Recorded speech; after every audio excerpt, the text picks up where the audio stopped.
What causes objects to move in a circle is centripetal force, and they can be caused by a couple different things. In the case of this tennis ball here, this moves in a circle because of the tension force in this string. Centripetal force is just that force that points towards the center of the circular motion that we're having here, and that's what kind of causes that motion. Otherwise, it would continue to move in a straight line. And you can even see that if you allow the circular motion to stop. If you take away that centripetal force, your object returns to moving in a straight line instead of going in that circular path. So what causes that circular path could be tension force, like in the case of this string. It could be normal force, like a surface pushing back against something and keeping it from moving in a straight line. It could be friction, so say like a car turning a corner. It could be gravitational energy. It could be gravitational force. So you have something like a satellite moving around a planet, or it could be a planet around the sun, where you have a roughly circular orbit with the gravitational force pulling inwards and all kinds of stuff. Okay, so no matter what kind of force is doing the pulling, a centripetal force is just the force that pulls towards the center of the circle that the object is traveling in. Okay, and a centripetal force is not any new type of force. It's just one of the forces we've already talked about that happens to pull that object in a circle. Okay, this is station 1, where we've got whirling wine glasses. So I've got a wine glass here and a little metal marble. Okay.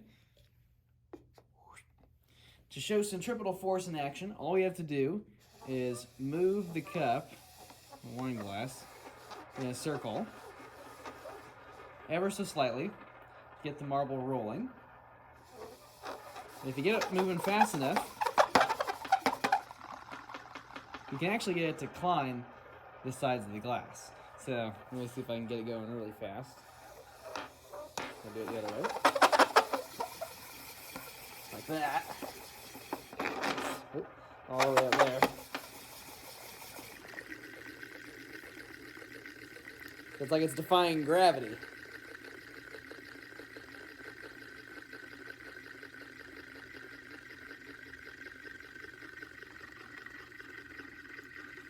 Now this might seem like the marble is feeling a force that's pushing it outwards, and that's why it's hugging against the wall, but really it's about where the motion of the marble is continuing or trying to continue to go. And you can see this best if you allow the marble to slip out from underneath the cup. It travels in a straight line. Even though it was moving in a circular path, when I remove the cup, it doesn't continue to move in a circular path. It starts to move in a straight line. Because it's always trying to move in a straight line, it's just that the cup is in the way and keeping it from going that direction.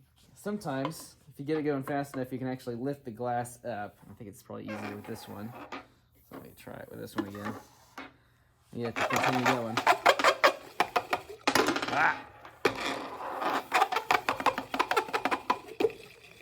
Yeah, like that. You get it to continue going for a while until I drop it. Okay, so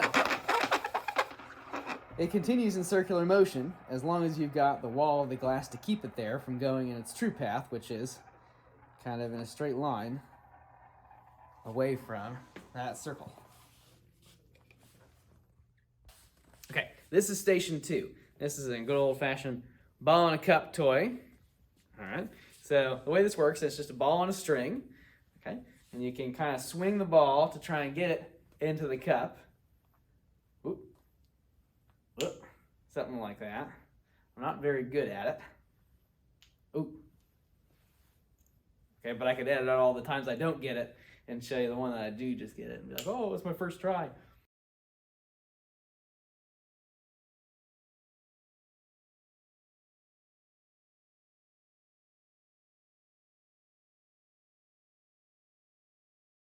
I probably won't actually do that, but I could.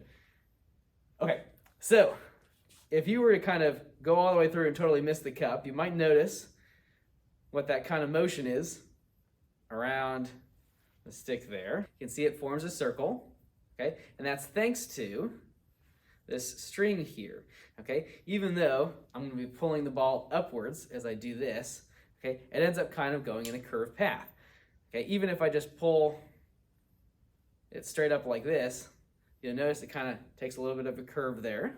Okay, that's thanks to that pulling in the string. There's a force associated with that. Okay, you might know what it is. Okay, so if you can get that force in the string just right to kind of give it that curved path, you can land it in the cup. Ooh, that would have been good if I got it right there. This is station 3. Okay, so we have a hot plate here, but we're not going to use it for the heating function. We're going to be using it for its magnetic stirring function. So this is a magnetic stir bar. It's just a little piece of iron or steel or something encapsulated in plastic, so we can set it on here. And there's a magnet inside this hot plate that we can get to turn using the stir function here on this knob right here. So I'm going to crank this up a little bit. Turn that on. You notice the bar starts to spin as the magnets inside the plate start spinning. You can then go and put this in a container like a glass beaker or a jar or something like what I've got here. So it can stir the liquid on the inside without having you to physically do it from the outside. So I'm going to take this guy off. Turn off the stir function. So these jars, already have a stir bar down at the bottom. Okay, so if I set this on top of here, I start the stir, my bar is going to start turning. I can actually get this to spin the water on the inside. Start to see a vortex forming here. Okay. Now the water itself is not magnetic, of course, but the stir bar is spinning and kind of dragging the water around with it. So figuring out the kind of force that's doing this is actually a little bit tricky, but think about those water molecules, those little particles of water rubbing against each other and kind of dragging themselves around and around and around as they get whacked by that stir bar. So even though the stirring is happening down here, we start seeing a lot of the motion of that water up here at the top, where we don't have direct contact with the water. So it must be something about how the water is kind of dragging and pulling them around. You think about the force that's involved there. It's a little bit easier to see with this jar that has some glitter powder in it. Okay, so once I get this going, we gotta get the stir bar in the center there.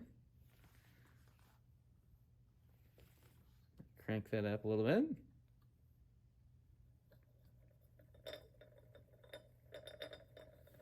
There it goes.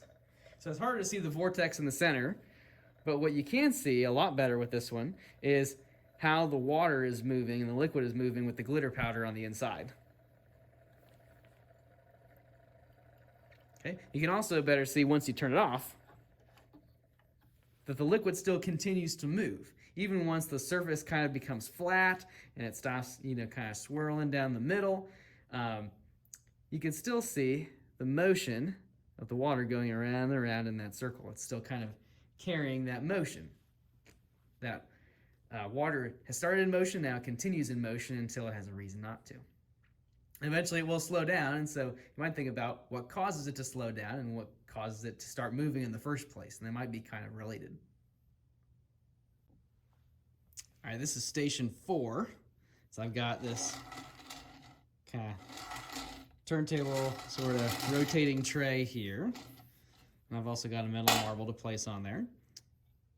Okay, so if I spin this, okay, you can see that the marble starts to move around on it. Okay.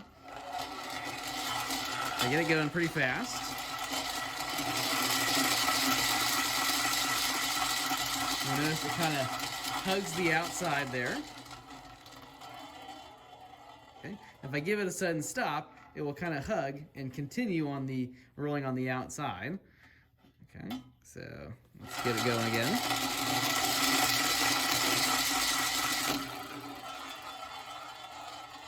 Notice it continues that circular path. Okay, and that's basically because it has nowhere else to go. If it's traveling this direction and the wall is pushing back this way, then it's going to be forced to keep turning inwards. And then if it's going this direction, the wall is pushing this way, it's going to kind of force it to turn a little bit more. And if it's going this direction, then the wall pushes this way and it's going to turn again. If it's up here and it's pushing this way, or if it's going this way and the wall pushes back this way, it's going to turn it that way. So the wall of the tray is kind of pushing back against it. It's an important part of the circular motion here. Okay, this is station 5. So we have a bucket of pennies here. Okay, they're not like glued in there or anything. Okay, we're going to use a trick with centripetal force here. So if I get this spinning fast enough, I'm going to bring the bucket of pennies over my head so that the bucket is upside down, but the pennies aren't going to spill out. Okay, so I'm going to give it a spin like that. Okay, as long as you're going fast enough, the pennies won't come out. Now, of course, if I stopped like midway through and the bucket was upside down, of course the pennies are going to spill out all over my head, and it's going to be a big mess. I'm going to have to clean it all up. Okay, but as long as I keep it going fast enough, they're not going anywhere. Okay, now I can even get them going around side to side like this, and still they're not going anywhere. They're like surprisingly still. Okay, so you might think about what's causing that, what forces are involved there. All right, this is station 6, the key ring sling. So I got my key ring here that you can clip to your belt and have your keys hanging off of it. I'm just going to use it without the keys because I'm going to hold it by the spot that usually the keys would be attached to. Okay. Now usually you'd be able to have this hooked to your belt and then pull on this to be able to get your keys out farther than you need to, and then when you're done it slings right back in. But instead I'm going to use the force of this spinning to get this to pull outwards. Okay, so I'm going to hold on tight to the little ring here and get the clip side to spin outwards like that. Okay, and once I don't have it kind of going fast enough, it pulls itself back in. Okay, so you might think about what force is involved here to keep this pulled back in here. And I'd focus on the cable itself and not the mechanism on the inside. Okay, because that's going to be more involved with how this moves around and around in a circle, and what force is directly kind of pointing back towards my hand as I spin it. This is station 7. Okay, I've got a tennis ball here. Okay, and it's attached to a string, so I can get it to move just by giving it a swing. Okay, if I kind of hold it loose, I can get it going faster and faster and get it to a wider and wider circle. Okay, or I can restrict it. It ends up going faster when I get it to a smaller radius. Okay, I can swing it to the side. I can swing it overhead. Okay, and I don't have to be in direct contact with the ball to get it to move in a circle. I don't have to actually grab it and do it like this. I can use the string here. So there's a force at play where I can control how the ball moves and apply a force to it without having to physically grab the ball and move it myself. So think about what force is involved in the string here, whether it's going side to side or whether it is going above my head in a circle like this. This is station 8. Once again, we're going to be using the stirring function on one of these hot plates. So I'm going to be turn this on here. Okay, so that sound is coming from the magnets on the inside of here spinning. Okay, I've got a magnetic marble here. What I'm going to do is I'm going to place it kind of a little offset to where the magnets are spinning. Okay, so it's not directly right in the middle. It's kind of off to the side. And this little brown mark here is actually pretty close to where I want it. So I'm just going to place the marble here after I set it on about 3. Let it work itself out. And what we get is some circular motion. So the question is, what is the force that is pulling inwards towards the circle that it is moving in? Okay, and this one is probably a little more obvious than the other ones. This is station 9. This is the centripetal spinner. Pretty simple toy. It's got these different colored ribbons on it that kind of glitter in different colors. Now when I spin this, down here at the bottom of this little rod, I just roll my fingers back and forth here. I can get the ribbons to twirl, but I can also get this platform down here to move a little bit. So if I spin this fast enough,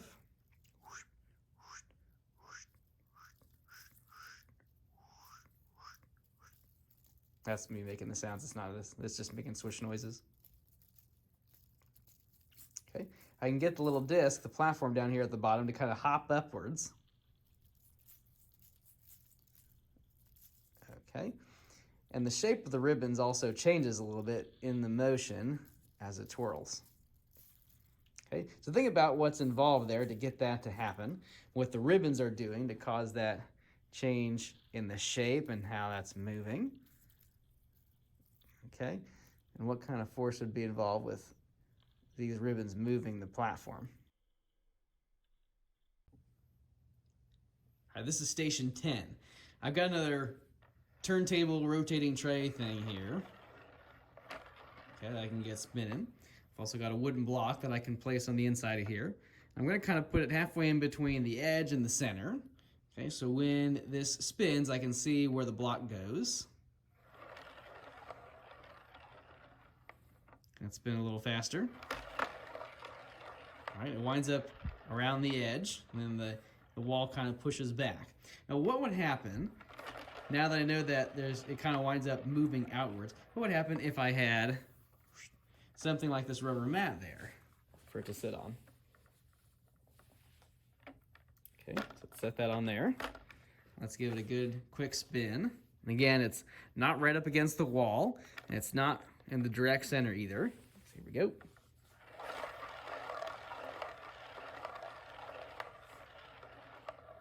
It stays on the same place. So if it's not scooching outwards like it was before, there must be a force going the opposite direction, kind of pushing it inwards, which is kind of interesting. So you might think about what force that is and why this rubber mat is able to help provide it instead of just this nice slick plastic surface underneath.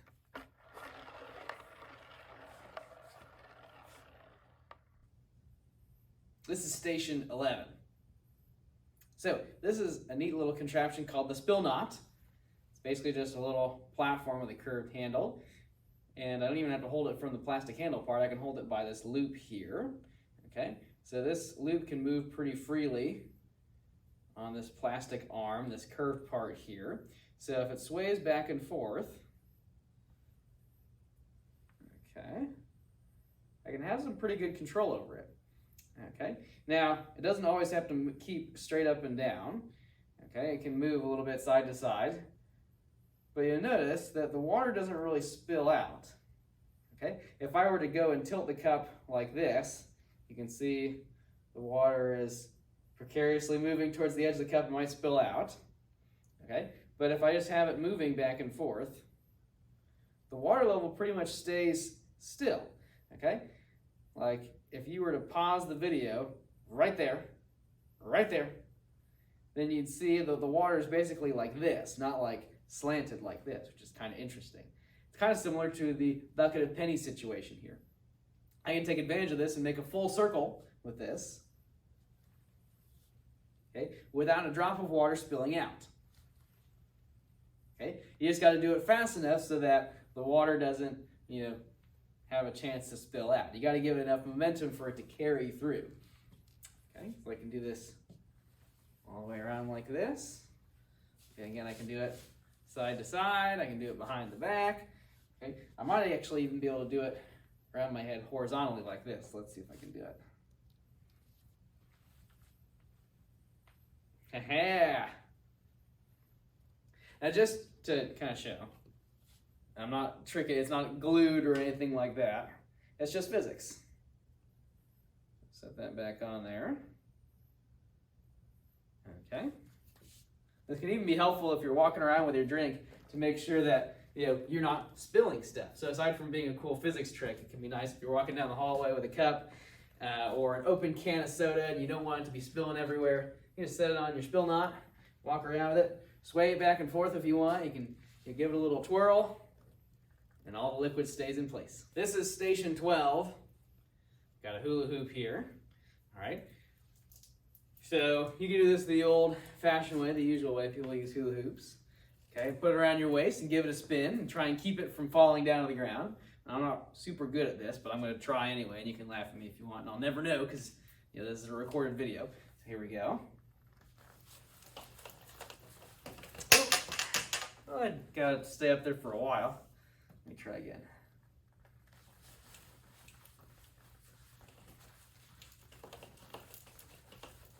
Hey, there we go.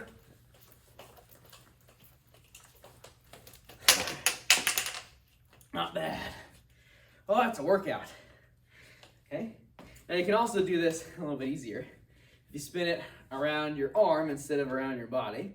So you can kind of imagine if you were laying outwards like this. Okay, this is kind of what your arm's going to be doing instead of your body. Okay, so we're going to be rolling it like this. Whoop. Yeah, like that. Okay, so if you can't do it around your waist, this might be an easier way to do it. And of course, you can do all kinds of fancy tricks with these. Some people can do it around their neck and all kinds of stuff, but this will do for now. Okay, so we have this moving in a circle, and it is a circle itself, which is kind of fun. Okay, so you might think about what causes that circular motion here as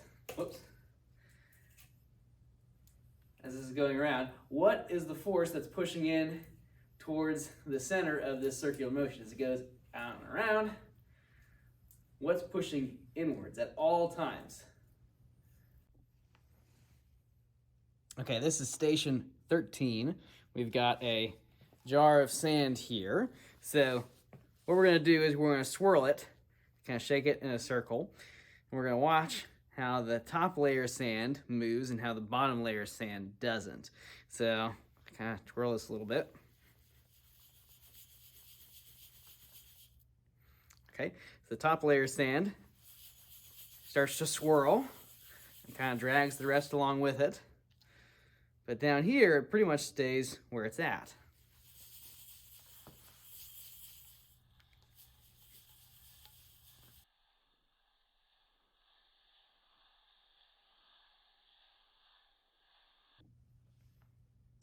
All right, this is station 14. So we've got a Hot Wheels car ready to go here.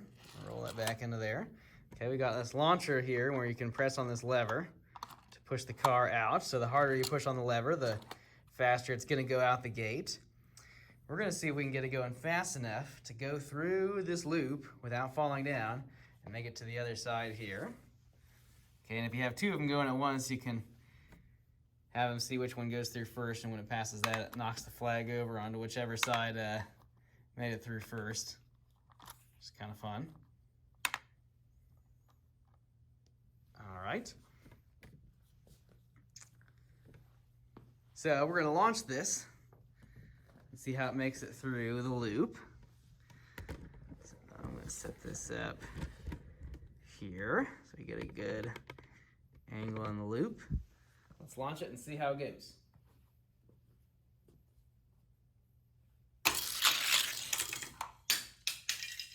Excellent. So as the car moves through the loop, okay, it's in motion. It tries to stay in motion by going straight forward. Okay, but once it starts to hit this incline, it now has force pushing it back up this way. So its angle changes to go along with the loop. When it gets up a little bit higher, again, every little bit that it moves, you now have a force of the track pushing back, going this way, which changes its motion. You go up a little farther, pushes again towards the center of the loop, which changes the motion. It keeps going, and every time, at every point in this loop, you have the track pushing back. Whoops. So if the track is pushing back towards the center of the loop, you might think about what kind of force that would be called. What is acting as the centripetal force here? This is station 15, where we got this apparatus of a weight and a string and a tennis ball and a plastic tube. Okay, so I've got the weight held down on the ground. Okay, got the tennis ball up here. If I can get this tennis ball to spin, and I can get it spinning fast enough, I can actually get the weight to lift off the ground.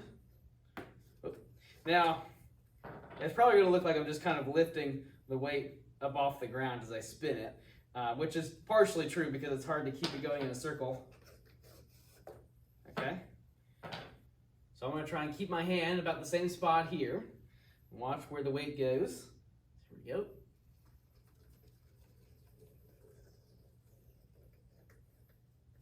Hey, look at that. And if I let it kind of slow down a little bit, you can see the radius of the circle gets smaller, the string goes back down.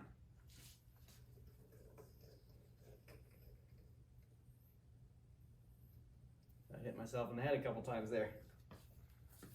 Okay, so you might think about what force is involved here. Okay, fighting the gravity pulling down the weight, okay, and how that's related to the tennis ball spinning and the force that's going back inwards towards the plastic pipe as it spins around in a circle.